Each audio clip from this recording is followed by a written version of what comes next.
ဒီတစ်ခါ UFC 327မှာ Joshua Van အထက်တကယ်စမ်းသက်ပွဲအေးတပွဲလာတော့မြင်ပြတာပြိုင်ဘက်က Tatsuro Taira ဆိုတော့တော်တော်လေးတာတတိထားရမယ်အနည်းထားမှာလူအများစုတီးကြတဲ့အတိုင်းပဲ Joshua Van က striking မှာတော်တော်လေးအားကောင်းနေသူဒါပေမဲ့ဒီတစ်ခါသူရင်ဆိုင်ရမှာ Japan က ထိတ်တန်း grappler တယောက်ထိတဲ့ Taira ဆိုတော့ပွဲကတကယ်ကြည့်ကောင်းတော့မှာပါအမှန်တိုင်းပြောရတယ်ဗျ MMA လောကမှာ striker နဲ့ grappler တွေ့ပြီဆိုရင် striker တမားတွေကအမြဲတမ်းပို့ပြီးဖိအားများတတ်လေဘာလို့လဲဆိုတော့ကိုကလက်တီးလက်လပပ throw ချင်ပြီးမြစ်တစ်ဖက်လူကကိုချက်တော့ကိုပဲလာဖမ်းမှုချောင်းနေတာလीဒီနေရာမှာအရေးကြီးတာက Joshua Van အနေနဲ့သူ့လက် striking ကိုယုံကြည်မှုရှိရှိထုတ်သုံးနိုင်မှုဆိုရင်အရင်ဆုံး take down defense ကိုအပိအပင်ပြင်လာမှုလိုပါတယ်ကျွန်တော်မြင်လာကတော့ Taira ကသူ့ရဲ့ကစားဟန်အတိုင်း Joshua ကိုလှဲမယ်ပြီးရင် ground and pound ပေါက်မယ်ဒါမှမဟုတ် submission တစ်ခုခုနဲ့အဆုံးသတ်ဖို့ကြိုးစားမှာပဲ Joshua Van ကတကယ်ကိုလက်သီးမြန်နေသူ volume ကောင်းနေသူပါဒါပေမဲ့ grappler တယောက်နဲ့ကစားတဲ့အခါတစ်ခုတတိထားရမှာကလက်သီးတစ်ချက်ပစ်လိုက်တိုင်းမှာပြန်ပြီးလှဲခံရနိုင်တဲ့အန်တွေရှိနေတာပဲအဲဒါကြောင့် Joshua အနေနဲ့အကွာအဝေးကိုတေချာထိန်းရလိမ့်မယ်အတင်းကြီးဆွတ်တိုးမိရင်တော့ Taira ရဲ့ထောင်ချောက်ထဲရောက်သွားနိုင်ပါတယ်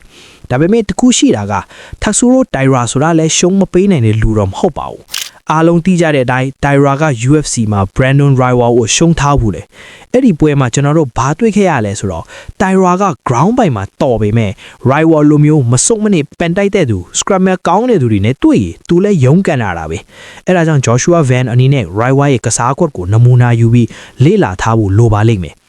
ဒီပွဲမှာ Joshua Van အသက်အခွင့်အရေးကဘယ်မှာရှိလဲဆိုရင်မတိတ်ရက်ကစားတဲ့အပိုင်းမှာပါ Taira ရဲ့ striking က Joshua လောက်မဆူးရှာဘူးလို့ကျွန်တော်ထင်ပါတယ်အကယ်၍ Joshua သာပထမအချီမှာတင် Taira ရဲ့ take down ကြိုးစားမှုအလိုကောင်းကောင်းကာကွယ်ပြနိုင်မယ်ဆိုရင် Taira တလောက်စိတ်သက်ကြလာနိုင်တယ် grappler တွေကသူတို့လှဲလို့မရတော့ဘူးဆိုရင်နောက်ပိုင်းမှာအမောမြန်လာတတ်တယ်လို့ striking မှာလည်းအမားတွေလှုပ်လာကြတတ်တယ်ဒီနေရာမှာကျွန်တော်စိတ်ပူတာတစ်ခုက Joshua Van ကတခါတလေကြာရင်အရန်ပွင့်ပွင့်လင်းလင်းတိုက်ခိုက်တတ်တာပဲအဲ့ဒီလိုပွင့်သွားတဲ့အချိန်မျိုးက grappler တွေအတွက်တော့အခွင့်ကောင်းပဲ Taira က back control ယူတာအရန်တော်တဲ့သူဆိုတော့ Joshua အနေနဲ့သူ့ကိုကြောပေးမိတာမျိုးလဲခံလရတဲ့အချိန်မှာအလန်တကြားနဲ့ယုံမိတာမျိုးတွေမထစ်ဖို့တော်တော်လေးရေးကြည့်ပါတယ်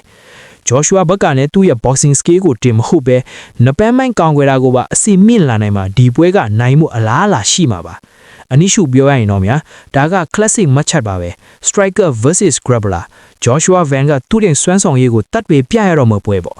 April လစပစ်လေဆိုတော့တိမလို့တော့ဘူးကျွန်တော်ကတော့ Joshua Van ရဲ့လက်သီးတွေကိုယုံကြည်ပေမဲ့ Taira ရဲ့ ground game ကိုတော့ပေါ့တန်းနဲ့တွက်လို့မရဘူးလို့ပဲမြင်ပါတယ်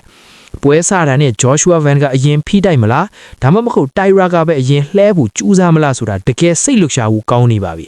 ပရိသတ်တွေတော့ဘယ်လိုမြင်လဲ Joshua Van အနေနဲ့ Taira ကိုကြော်ဖြတ်နိုင်မလားဒါမှမဟုတ် Taira ရဲ့ချုပ်ကွက်ဒီအောက်မှာပဲအရှုံးပေးရမလားဆိုတာ comment မှာဆွေးနွေးသွားကြပါဦးနောက်ထပ်ပွဲကြိုသုံးသက်ချက်ဒီမှာပြန်တွေ့ကြမယ်ဗျာအားလုံးပဲအဆင်ပြေကြပါစေ